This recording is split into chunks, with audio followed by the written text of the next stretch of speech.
कई दिनों से तनुश्री अपने बेटे अभय को कुछ बेचैन सा देख रही थी। वह समझ नहीं पा रही थी कि अपने छोटी से छोटी बात माँ को बताने वाला अभय अपनी परेशानी के बारे में कुछ बता क्यों नहीं रहा है। उसे खुद बेटे से पूछना कुछ ठीक नहीं लगा। आजकल बच्चे कुछ अजीब से मूड के हो गए हैं, अधिक पूछताछ या दखलंदाजी से चिढ़ जाते हैं। वह चुप रही। तनुश्री को किचन संभालते हुए रात के 11 बज चुके थे।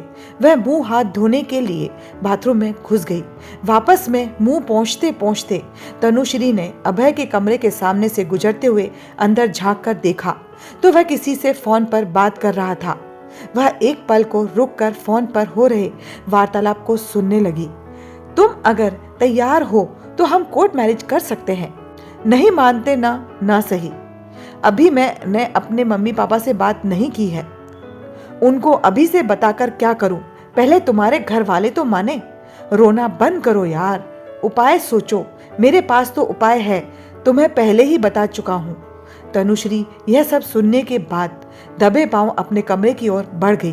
पूरी रात बिस्तर पर करवटें बदलते गुजरी।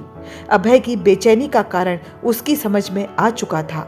इतिहास अपने आप को एक बार फिर दोहराना चाहता है, पर वह कोशिश जरूर करेगी कि ऐसा ना हो, क्योंकि जो गलती उसने की थी वह नहीं चाहती थी कि वही गलती उसके बच्चे करें। तनुश्री अतीत की यादों में डूब गई। सामने उसका पूरा जीवन था, रहने को भरा पूरा सुखी जीवन, अफसर पति जो उसे बेहद चाहते हैं, 2 बेटे, एक इंजीनियर दूसरा डॉक्टर। पर इन सब के बावजूद मन का एक कोना हमेशा खाली और सूना सूना सा रहा। क्यों? माँ बाप का आशीर्वाद क्या सचमुच इतना जरूरी होता है? उस समय वह क्यों नहीं सोच पाई यह सब? प्रेमी को पति के रूप में पाने के लिए उसने कितने ही रिश्ते खो दिए।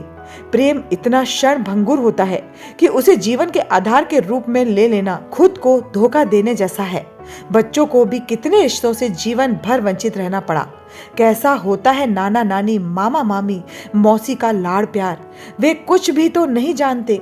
उसी की राह पर चलने वाली उसकी सहेली कमला और पति वेंकटेश ने भी यही कहा था। प्रेम विवाह के बाद थोड़े दिनों तक तो सब नाराज रहते हैं, लेकिन बाद में सब मान जाते हैं, और इसके बहुत से उदाहरण भी दिए थे, पर कोई नहीं माना। पिछले साल पिताजी के गुजरने पर उसने इस दुख की घड़ी में सोचा कि माँ से मिल आती हूँ। वेंकटेश ने एक बार उसे समझाने की कोशिश की, तनु अपमानित होना चाहती हो तो जाओ, अगर उन्हें माफ करना होता तो अब तक कर चुके होते। 26 साल पहले अभय के जन्म के समय भी तुम कोशिश करके देख चुकी हो, पर अब तो बाबा नहीं है। तनुश्री ने कहा, पहले फोन कर लो तब जाना, मैं तुम्हें रोकूंगा। तनुश्री ने फोन किया। किसी पुरुष की आवाज थी। उसने कांपती आवाज में पूछा, आप कौन बोल रहे हैं? मैं तपन सरकार बोल रहा हूँ। और आप? तपन का नाम और उसकी आवाज सुनते ही तनुश्री घबरा सी गई। तपन मेरे प्यारे भाई, तुम कैसे हो? मैं तुम्हारी बड़ी दीदी तनुश्री बोल रही हूँ। कहते कहते उसकी आवाज भर्रा सी गई थी। मेरी तनु दीदी तो बहुत साल पहले ही मर गई थी। इतना कहकर तपन ने फोन पटक दिया था। वह तड़पती रही, रोती रही, फिर गंभीर रूप से बीमार पड़ गई। पति और बच्चों ने दिन रात उसकी सेवा की। सामाजिक नियमों के खिलाफ फैसले लेने वालों को मुआवजा तो भुगतना ही पड़ता है। तनुश्री ने भी भुगता।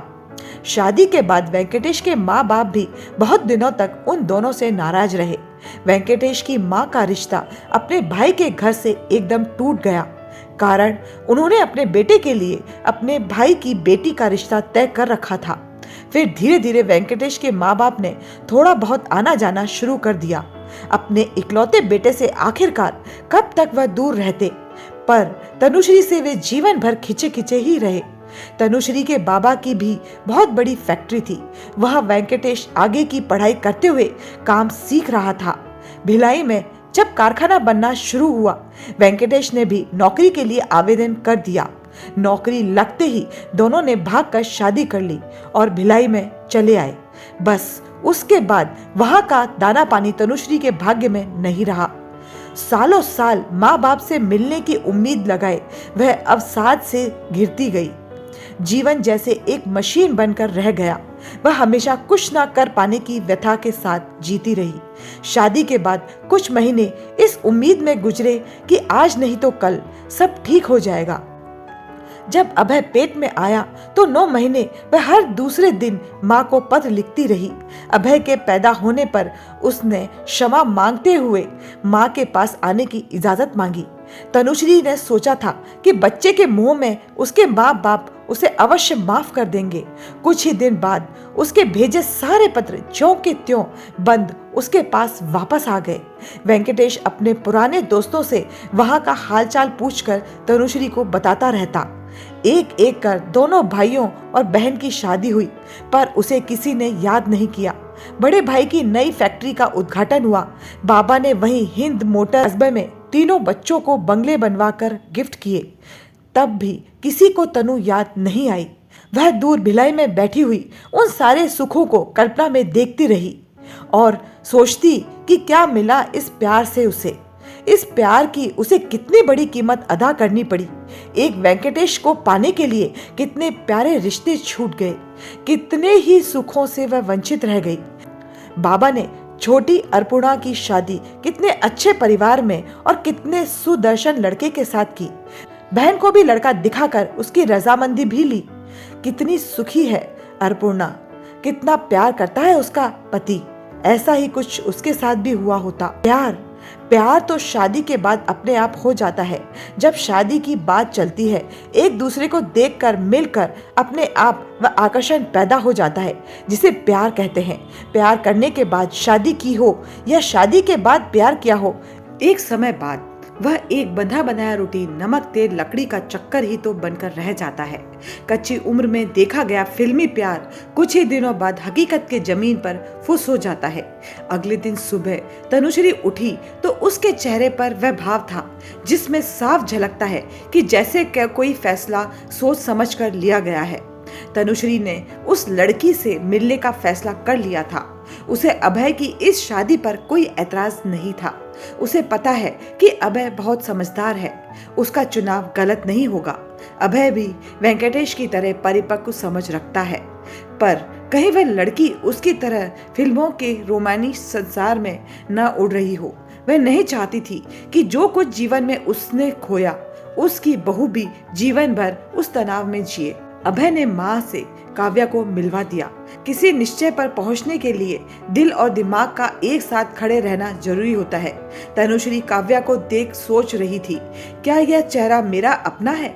किस क्षण से हमारे बदलने की शुरुआत होती है, हम कभी समझ नहीं पाते। तनुश्री ने अभय को ऑफिस जाने के लिए कह दिया। वह काव्या के साथ कुछ घंटे अकेले रहना चाहती थी। दिन भर दोनों साथ साथ रही। काव्या के विचार तनुश्री से काफी मिलते जुलते थे। तनु ने अपने जीवन के सारे प्रश्न एक एक कर अपने होने वाली बहू के समक्ष खोल दिए। कई बार दोनों की आंखें भी भर आई। दोनों एक मत थी, प्रेम के साथ साथ सारे रिश्तों को साथ लेकर चलना है। एक सप्ताह बाद उदास अभय माँ के घुटनों पर सिर रखे बता रहा था, काव्या के माँ बाप इस शादी के लिए खिलाफ है।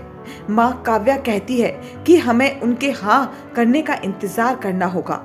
उसका कहना है कि वह कभी ना कभी तो मान ही जाएंगे। हाँ, अगर तुम दोनों का प्यार सच्चा है तो आज नहीं तो कल उन्हें मानना ही होगा। इससे तुम दोनों को भी तो अपने प्रेम को परखने का मौका मिलेगा। तनुश्री ने बेटे के बालों में उंगलियां फेरते हुए कहा, मैं भी काव्या के माँ बाप को समझाने का प्रयास करूंगी। मेरी समझ में कुछ नहीं आता, मैं क्या करूं माँ? अभय ने पहलू बदलते हुए कहा। बस तू थोड़ा सा इंतजार कर, तनुश्री बोली। इंतजार कब तक? अभय बेचैनी से बोला। सभी का आशीर्वाद पाने तक का इंतजार, तनुश्री ने कहा। वह सोचने लगी कि आज के बच्चे बहुत समझदार हैं, वे इंतजार कर लेंगे। आपस में मिल बैठकर एक दूसरे को समझाने समझने का समय है उनके पास। हमारे पास वह समय ही तो नहीं था, ना टेलीफोन और ना मोबाइल, ताकि एक दूसरे से लंबी बातचीत कर कोई हल निकाल सके। आज बच्चे कोई भी कदम उठाने से पहले एक दूसरे से बात कर सकते हैं, एक दूसरे को समझा सकते हैं। समय बदल गया है तो सुविधा और सोच भी बदल गई है। जीवन कितना रहस्यमय होता है। कच्चे दिखने वाले तार भी जाने कहां कहां मजबूती से जुड़े रहते हैं। यह कौन जानता है। आखिरकार 1 साल बाद काव्या के माता पिता ने भी रजामंदी दे दी और वो एक हो गए। किसी ने सच ही कहा है, सब्र का फल मीठा होता है।